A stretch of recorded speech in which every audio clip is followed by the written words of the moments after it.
The International Criminal Court is now in session. Rodrigo Roa Duterte.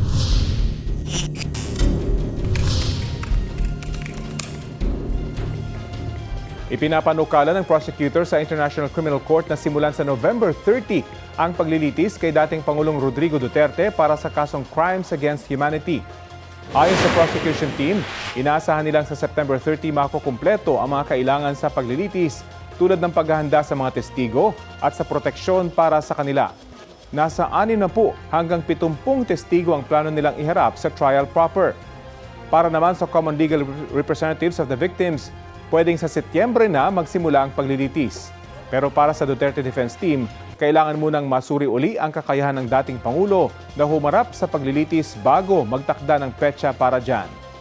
Bagaman kinaya ng dating Pangulo ang pre-trial phase, patuloy raw humihina ang kondisyon ni Duterte kaya kailangan muna siyang masuri uli.